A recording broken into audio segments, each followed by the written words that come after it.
మా కోత్వాల్ గారు, అదేవిధంగా మా విద్యార్థి నాయకుడు ఉస్మానియా దయాకర్ గారు, ఈరోజు ఒక వాస్తవం అంటే ఆయన మాటలు ఆయనే చెప్పుకొని చూపెట్టిన తర్వాత ప్రెస్ కాన్ఫరెన్స్ చేస్తాం. ముఖ్యమంత్రి అవుతాడు ఇక్కడ, ఆంధ్రాలోనే దిక్కులేదు పవన్ కళ్యాణ్ ఇక్కడే ముఖ్యమంత్రి అవుతాడు. పాపం ఓ మాట చెప్పండి, ఆంధ్రాలోనే పాపం పోటీ చేస్తే డిపాజిట్ రాలేదు, మొత్తం ఒక్క సీటు కూడా వెళ్ళలే, ఆయన కూడా ఓడిపోయాడు. ఇప్పుడు ఏదో పొత్తు పెట్టుకొని బీజేపీ, తెలుగుదేశం అండ్ జనసేన కలిస్తే పాపం సాగు తప్పి కన్నులట్ట పోయినట్టు గెలిచిన అని ఆయన, నేను it is not my words, మళ్ళీ ఒకసారి వినండి. పవన్ కళ్యాణ్ ముఖ్యమంత్రి అవుతాడు ఇక్కడ, ఆంధ్రాలోనే దిక్కులేదు పవన్ కళ్యాణ్ ఇక్కడే ముఖ్యమంత్రి అవుతాడు. సో ఎవరు మిమ్మల్ని ఇక్కడ ఆయన కొన్ని మాట్లాడినప్పుడు పవన్ కళ్యాణ్ గారు కొన్ని మాటలు మాట్లాడే సందర్భంలో ఎవరో తెలంగాణకు రావద్దన్నట్టుగా, ఇది భారతదేశమా పాకిస్తానా అనే మాటలు మాట్లాడే సందర్భంలో మేము ఆనాడు ఉద్యమ సందర్భంలో కూడా తెలంగాణ విభజన ప్రజల ఆకాంక్ష, విడిపోయి కలిసి ఉందాం తెలుగు రాష్ట్రాలుగా అనేటువంటిదే నినాదం. ఇవాళ కూడా 12 సంవత్సరాల్లో ఎవరం కూడా ఆంధ్రప్రదేశ్కు సంబంధించిన వాళ్ళు ఇక్కడ ఉండొద్దనో వ్యాపారాలు చేయొద్దనో, అమెరికా వాళ్ళు ఇన్వెస్ట్మెంట్సే చేస్తారు ఇక్కడికి, ఆంధ్రప్రదేశ్ పెట్టుబడి ఎందుకు పెట్టేస్తారు? మీరు అంటారు కావచ్చు తెలంగాణ పెట్టుబడులు ఆంధ్రకు రావద్దని. ఇంకొక మాట చెప్తున్నాను, ఎస్ మిస్టర్ పవన్ కళ్యాణ్, ఇది మా అయ్య జాగిరే, మా తెలంగాణ ప్రజల అయ్య జాగిరే, 4 కోట్ల ప్రజల మనుషుల యొక్క అయ్య జాగిరి, నీ అయ్య జాగిరి కాదు. ఫస్ట్ గుర్తుపెట్టుకో. ఇలా ముందుగా బేషరతుగా క్షమాపణ చెప్పాలి చనిపోయినటువంటి కళాకారుడు గద్దార్ గారికి. గద్దార్కు కారు కొనిచ్చినా అని చెప్పి చనిపోయిన వ్యక్తుల గురించి మాట్లాడడమే అప్రస్తుతం. ఒక కళాకారుడు, ఒక భావజ్వాల వ్యాప్తికి సంబంధించిన వ్యక్తి చనిపోయి అమరుడై అతన్ని మేము ఈరోజు తెలంగాణ ఉద్యమానికి సంబంధించినటువంటి ప్రజాస్వామికవాదిగా ఆయనను గౌరవించుకునే సందర్భంలో ఆయన కారు కొట్టించిన అని చెప్పి ఈరోజు నేను తెలంగాణలో ఉన్నటువంటి అన్ని దళిత వర్గాలు ఒకసారి ఆలోచన చేయాలి. ఆయన అహంకారం ఇయ్యాల కూడా మేము ఏ అహంకారానికి వ్యతిరేకంగానైతే పోరాడినామో, ఏ దురహంకారం అయితే మా మీద ఆధిపత్యం చెలాయించదనుకున్నామో అదే దురహంకారము, అదే ఆధిపత్యంతో ఇలా మాట్లాడుతూ ఉన్నాడు. మేము ఎన్నడూ కూడా చెప్తాను, ఇవాళ కూడా రాజకీయ పరంగా ప్రజాస్వామిక భారతదేశంలో తెలంగాణ కూడా అంతర్భాగమే. మేము కూడా అనేక సందర్భాల్లో ఆంధ్రాకి వెళ్తాము. Andhra, Telangana is a separate states, Telugu రాష్ట్రాలు. కానీ ఆయన మాట్లాడినటువంటి ప్రెస్ కాన్ఫరెన్స్ చూస్తూ ఉంటుంటే ఇది పాకిస్తానా ఇండియా అని మళ్ళీ మాట్లాడుతూ ఉన్నాడు, పాస్పోర్ట్ తీసుకోవాలని. ఈ మైండ్ సెట్ తీసేయండి. ఆయన శాసనసభలు ఉన్నారు, ఇలా పార్లమెంట్ గురించి ఐడియా లేదు. నేను పార్లమెంటు తెలంగాణ బిల్ అయ్యే సందర్భంలో ప్రత్యక్ష సాక్షి.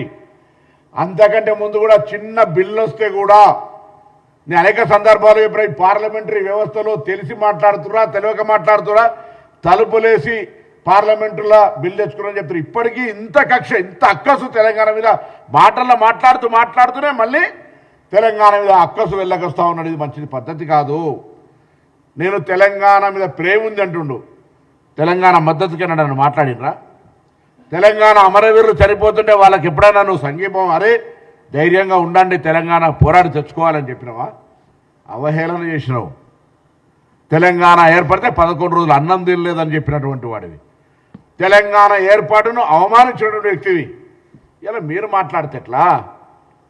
మళ్ళీ రాజకీయంగా వక్ర భాష చెప్పేటువంటి ప్రయత్నం జరుగుతోంది. అలా వారు పక్కకు మాట్లాడిన కొద్దీ తాపకొక్క స్లిప్ ఇట్లా వస్తూ ఉంది.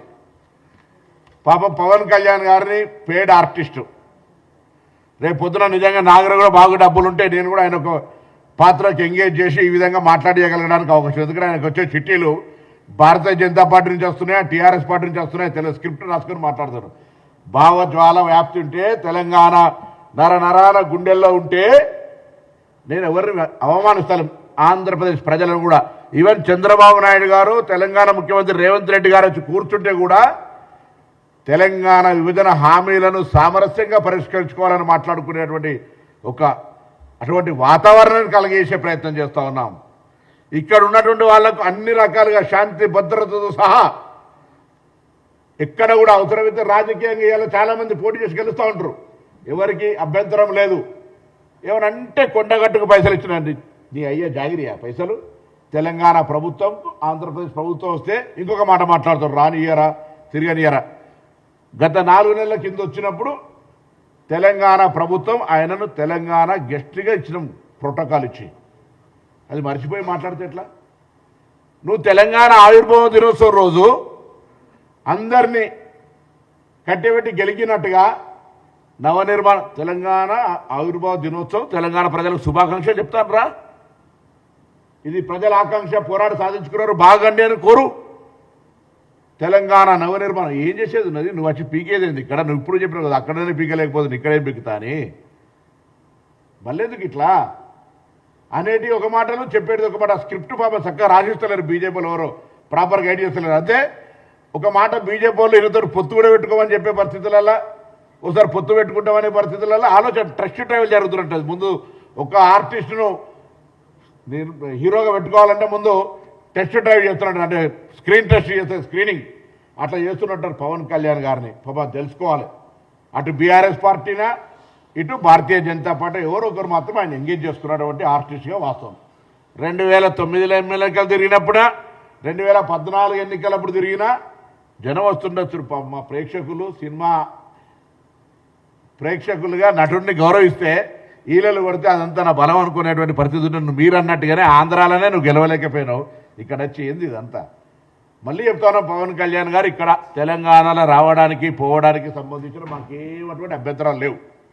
కానీ ఆవిర్భావ దినోత్సవం రోజే గెలికి నవనిర్మాణం పెడతా అంటే చూస్తూ ఊరుకోవడానికి కూడా సిద్ధంగా లేరు. మా అయ్య జాగిరే, నీ అయ్య జాగిరి కాదు అని స్పష్టంగా ఒక మాటకు చెప్పడానికి, తెలంగాణ ప్రజల ఆకాంక్షకు అనుగుణంగా ఏర్పడ్డదని చెప్పడానికి, ఈ తెలంగాణ ఆంధ్రప్రదేశ్ ప్రజలకు ఎప్పుడు కూడా స్వాగతం చెప్తుంది, ఎప్పుడు కూడా మేము వ్యతిరేకం కాదని చెప్పడానికి, ఇది ప్రజాస్వామ్యంలోనే ఉన్నామని చెప్పడానికి, ఆఖరికి పవన్ కళ్యాణ్ గారు ఎక్కడి దాకా దిగిపోయారు, అంబేద్కర్ గారు అంటే రాజ్యాంగాన్ని రచించినటువంటి వ్యక్తి విగ్రహాలకు సంబంధించి ప్రస్తావన తెచ్చేంత ధైర్యం చెప్తా ఉంటే ఇలా అహంకారం. అంటే ఆయన ఏదో మాట్లాడుతున్న తెలంగాణలో తిరుగుతా ఎవడన్నాడు? నువ్వు సినిమా నటుడివి, తిరుగు. ఇలా ఇటువంటి మాటలు మాట్లాడేటువంటి ప్రయత్నం జరగద్దని చెప్పి కోరుతూ ఇమ్మీడియట్గా రిజైండర్ పై సాయంత్రం గద్దార్ గారి ఆత్మకు క్షమాపణ చెప్తున్నట్టుగా ఇవ్వాల్సిందే. ఆ అంశం మీద అన్ని వర్గాలు తీవ్రంగా ఖండిస్తూ ఉన్నాయి. అదేవిధంగా మేము తప్పకుండా మరొకసారి చెప్తా ఉన్నాం, ఈరోజు ఇదంతా కూడా డెఫినెట్లీ మేము ఎన్నడూ కూడా తెలంగాణ వాళ్లకు తెలంగాణలో ఆంధ్రలో పని ఏం లేదు అని మేము ఎన్నడూ అంటలేము.